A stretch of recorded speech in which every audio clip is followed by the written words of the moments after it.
Yooyaa harka fuunee hordoftoonni yuutuubii koo akkam jirtu nagaa keessanii ani nagaa koodhaa galata waaqayyoo warri mana kanaaf haaraa taatan saabskiraayibii godhaa akkasumas immoo laayikii godhaa sheerii godhaa har'a egaa oduu bareedduu tokko qabadheen dhufe jechuudha.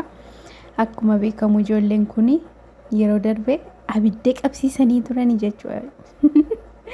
Wallolanii miti dhugaa rabbii lolarra turanii. Argitanii miti deebi'anii immoo jaalala akkasii nutti agarsiisanii jechuudha.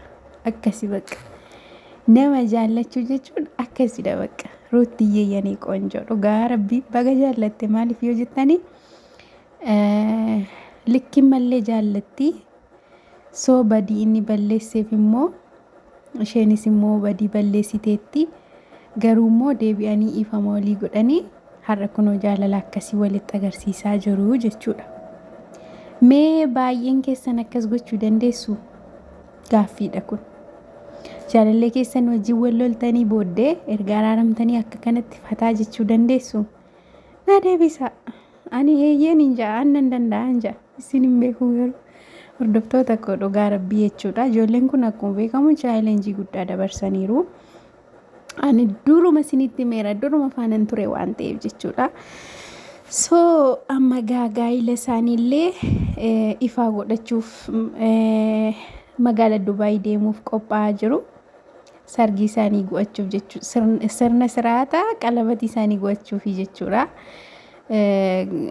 Egaa akka beekamu amma qalabatiin qabduutu hin taane qabdi qalabatii garuu Abrahaam qalabatiin qabu ishee bichaaf go'ee qaal kidaanii sana jechuudha.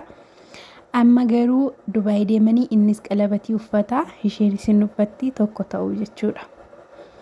Innaa kanaaf qophaa'aa jiru waaqayyo isaanii milkeessu. Waan baay'ee garuu isaanirraa barachuu dandeessu dhugaa rabbii.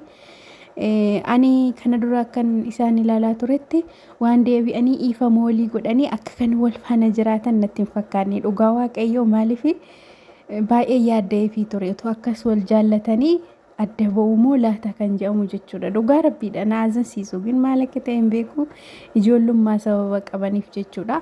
Namni kamiyyuu ufee tidaarii isaanii keessatti gaa'ila isaanii keessatti harka kaawwatee bacabbacaa ture. So tidaarii keessaa gaa'ila dhaabbatanii abbaa manaa fi haadha manaa gidduu namni akka galuu hin qabnellee isaanirraa baradheen jira.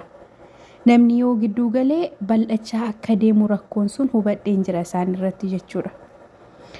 Naa garuu immoo galata waaqayyoo deebi'anii araara buusaniiru namatti hin tolanii dhugaa waaqa namatti hin tolanii nama qannaasisuu illee mucayyoon bareedduudha jechuudha.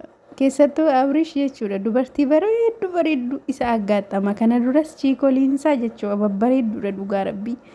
Fiqiri mucaan jedhamtus bareedduudha isheen tokkos bareedduudha. Ishee kanaan sadaffa'an akkan argetti jechuudha. Innaa ijoollummaa waan qabaniifidha. Dhugaa rabbii immoo jaalalli isaanii jaalala baay'ee namatti tolu baay'ee nama gammachiisudha. Waaqayyo tokko isaan haa godhu ija hamaarraa isaan haa qabu jenna.